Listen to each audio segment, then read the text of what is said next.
ज़िले सांगड़ के ख़ूबसूरत शहर पेरूमल में ॾाढे शंकरपुरी जो सालियानो मेलो मल्हायो वियो। इन में तमामु बहितरीन नमूने मंदर के सिंगारियो वियो। बेहतरीन लाइटिंग ज़रिए ख़ूबसूरत बत्तियुनि ज़रिए मंदर के सिंगारियो वियो ऐं आयल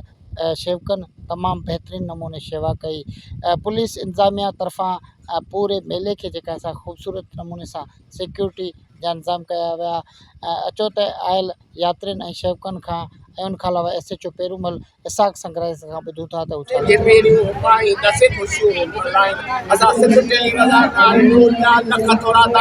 हर साल वीचारा ईंदा आहिनि ऐं असांजा जेके ॿिया बि ईंदा आहिनि उन्हनि जा बि लख थोरा मेले ते आयल पंहिंजे उन्हनि खे लख लख किलो धन्यवाद वादन ऐं ॾाढे हीरापुरीअ जो उन ॾींहुं ॾेठ ते मेलो आहे उते बि असांखे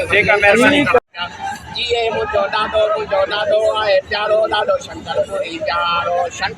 प्यारो मुझो पेरूमल वारो जंहिंमें पाया खुशियूं तो मल्हाया ॾाढे शंकरपुरीअ जा नारा लॻाया ॾाढे हीरापुरीअ जा नारा लॻाया जिए मुंहिंजी सिंध मां त गोरिया पंहिंजी जिंद पंहिंजे अपारे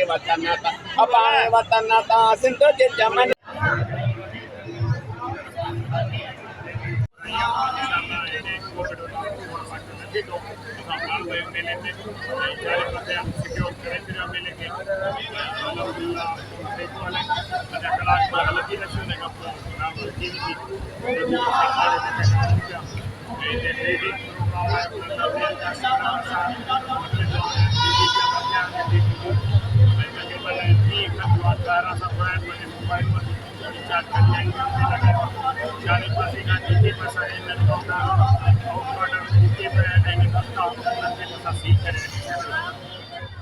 जी त नाज़रीन तव्हां ॾिसी सघो था त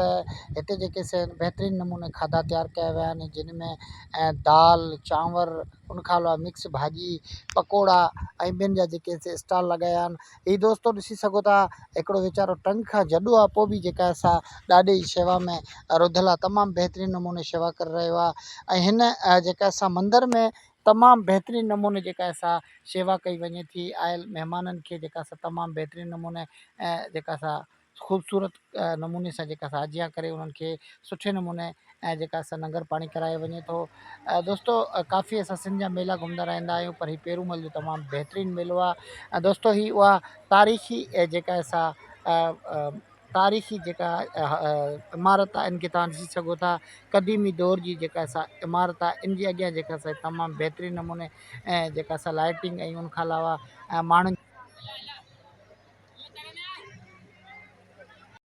दोस्तों हाजी मोहम्मद इसाक संग्रासी SHO पेरूमल जो ॻाल्हियूं ॿुधियूं ऐं आयल शेवकनि जूं बि ॻाल्हियूं ॿुधियूं। दोस्तों हिन जेका असां सत्संग या हिन मेले जे लाइ जेका असां अॼु मेले जी तकरीब जी जेका असां स्टार्टिंग तमामु झूने सियासतदान किशन चंद पारवाणी तरफ़ां कई वई ऐं दोस्तों हाणे तव्हांखे ॾेखारियूं पिया मेले जा ख़ूबसूरत मंज़र ऐं इन मेले में जेका असांजी पंडाल सजायो वियो आहे इन में हज़ारनि जे तादाद में शेवक पहुतल आहिनि ऐं बहितरीन नमूने सत्संग जो जेको सो लाभ हासिल करे रहिया आहिनि ऐं हिन में ख़ासि ताउन रहियो असांखे सेठ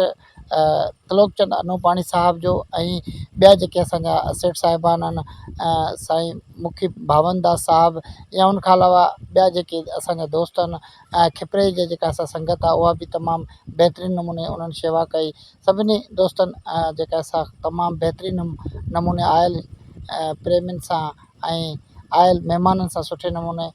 जेका असां शेवा कई। तमामु बहितरीन मेले जो समारोह। महिरबानी सभिनी दोस्तनि